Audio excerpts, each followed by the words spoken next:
Io in questo mi perdono, non sono un politico, per cui mi perdoneranno tutti se ho poca diplomazia. Faccio il penalista. Ma ci fa piacere, ci fa piacere. Faccio solo il penalista. E del resto sono politicamente corretto, perché ricordo Cacciari negli anni 90 quando diceva stia zitto lei che avrà detto se non liberi tutta la sua vita. Per cui ecco, io più o meno mi colloco in questa dimensione e chiedo perdono. Ho sentito Pellagra, eccetera, è l'ora di finirla, perché la Pellagra nasce dopo l'unificazione italiana. Allora, questo era lo Stato uno tra i più ricchi d'Europa. Dopo il 1866 comincia l'emigrazione, tassa sul macinato, coscrizione obbligatoria, mettono in ginocchio il popolo veneto. La coscrizione obbligatoria fa sì che i contadini che hanno 5-6 figli si ritrovino, secondo una legge napoleonica, ancora di origine napoleonica, senza la capacità di coltivare i campi. Questa gente se ne va per 6, 7, 10 anni di servizio militare. Sulla Beresina Napoleone porta 30.000 veneti a morire e non se ne parla mai. Ed è una tradizione che l'Italia ha continuato gloriosamente con quella maledetta prima guerra mondiale che adesso andiamo a celebrare, che ha sacrificato per nulla centinaia di migliaia di veneti, e io voglio dirlo con forza e coraggio e con orgoglio, perché io ho un nonno che è stato cavaliere di Vittorio Veneto. Chi mi dice tu non ricordi il Carso, io dico tu non ricordi il Carso, e vergognati, perché quei veneti che sono morti lì si rivolteranno nella tomba a vedere l'Italia come l'avete conciata oggi e il Veneto come l'avete ridotto. Primo, la Pellagra tenetevela per voi, è cosa italiana. Il secondo punto, Venezia è stato uno Stato federale, perché se Venezia ha fatto annessioni, scusi, i Savoia che cosa hanno fatto? No, ma io non ho No, mi perdoni, siccome però si per dice me è Venezia comunque, non è il Veneto, della lingua, Venezia. io non l'ho mai interrotta, Sì. condivido nulla di quello che lei dice, lei è persona onesta, però mi faccia parlare. Bene, la ringrazio. Allora, Ferguson, studioso scozzese della lingua veneta, dice che se vi è una regione italiana che ha un'unità linguistica, a differenza delle sciocchezze che sento dire continuamente in giro, è il Veneto. Perché noi ci figuriamo la differenza tra il vicentino e il veronese, eccetera. Per un glottologo è una lingua unica, ma non è una lingua unica costruita a tavolino come l'italiano nel XVI secolo, una koiné dialectos inventata da intellettuali, tra cui purtroppo Pietro Bembo veneziano, primo portatore di questa peste che poi ci ha portato al nazionalismo italiano. Ma è una lingua originaria ben più antica del catalano a Castelbrangodo. Adesso sembra che lo spagnolo sia invece, noi che lo parlavamo prima siamo dei contadini. La stessa cosa vale per i veneti e i veneziani. Veneziani e veneti, è presto detto, i veneziani sono veneti dell'entroterra che vanno nelle lagune, ricreano uno Stato. Jacopo Fidiasi, 1796, ma dovreste leggere però, scrive Memorie dei Veneti primi e secondi, dove i Veneti primi sono i Veneti antichi, i Veneti secondi sono i Veneti che hanno ricreato la Repubblica Veneta. C'entra nulla il fatto che l'organizzazione di governo fosse aristocratica o, come dicono alcuni più tardi, oligarchica. Questo non conta nulla. Fatto si è che cultura, lingua, tradizione, società, politica, arte sono venete. E loro si consideravano veneti, scrivevano Stato Veneto, Armata Veneta, Flotta Veneta. Quindi cominciamo a mettere le categorie al loro posto. La Pellagra e la miseria e l'emigrazione nascono nel Veneto dopo il 1000, è una data precisa.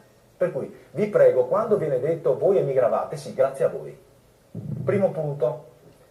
Secondo punto, ecco, io mi appello veramente a lei perché lei fa parte della classe politica, quindi in un certo senso rappresenta anche me. Dico in un certo senso, non mi rappresenta affatto, però mi rappresenta sul piano istituzionale.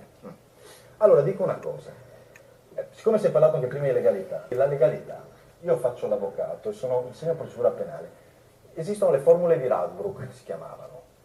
La legalità va valutata anche a seconda della tenuta nel momento in cui una società si evolve. Questa pretesa di imporre delle norme che varranno per quanto? Ancora 2000 anni? Quanto volete imporre l'articolo 5 della Costituzione sulla Repubblica una indivisibile? La volete fare per i prossimi 2 milioni di anni? Che idea è che questa civiltà abbia raggiunto un apice che non si può più modificare? Allora no, scusate, quando io sono preoccupato, quando sento intellettuali, e non è il suo caso, e politici che dicono, ah ma la Costituzione, signori, lavorate per il popolo, qui nessuno dice di prendere le armi, vi dice di essere onesti intellettualmente. Se c'è un popolo che dice vogliamo ragionare, non fare rivoluzioni, nulla di tutto ciò, vogliamo ragionare sulla tenuta di un'unità che nel nostro territorio ormai ha creato solo danni, guerre civili, disastri economici, vogliamo ragionarci un po' sopra o è un tabù? Vogliamo chiedere alla popolazione cosa ne pensa oppure in nome della democrazia impediamo al popolo di esprimerci? Perché questo dite voi state dicendo questo. che in nome della democrazia e di una Costituzione che dovrebbe essere il tutore di quella democrazia, il popolo non si può esprimere. E questo è vergognoso. La trovo una contraddizione insopportabile, un'ipocrisia. Dovete dire chiaro e tondo al professor Antonini, che è venuto a minacciarvi di norme penali, eccetera, che sono inesistenti, perché financo la Repubblica Italiana ha fatto delle modifiche al codice penale fascista, tuttora in vigore, fascista, perché è del 30. Ha fatto le modifiche per cui a voi nessuna norma penale invocabile. Mi vergogno quando leggo giuristi che dicono ma vi si possono contestare i delitti contro la personalità dello Stato. No, solo con la violenza si pongono in essere i delitti contro la personalità dello Stato. Il resto, la vostra è una responsabilità politica. Uso, mi scusi, il plurale, perché anche lei è espressione democratica di una tesi e un'antitesi. Lei è l'antitesi, ma anche la sua antitesi è stata sottoposta a minaccia costante. Vi hanno minacciato alla Corte dei Conti. Lei dice, perché il referendum, perché non è stata prevista la spesa? La paura. Siete pieni di paura. Non siete rappresentanti del popolo liberi. Sono mesi che vi dicono, che vi minacciano, e Ennio Fortuna, e Antonini, e Bertolisi continuano a minacciarvi in continuazione. Andate incontro a problemi costituzionali, penali, la Corte dei Conti vi mangia la casa. Parliamoci chiaro, ma è democrazia questa? Mi dica, è democrazia questa? Quando vi era lo Stato fascista, chi si opponeva alle leggi razziali veniva tacciato di essere illegale. Se io mi oppongo alle leggi del 38 sono contro la legalità era quella dello Stato fascista.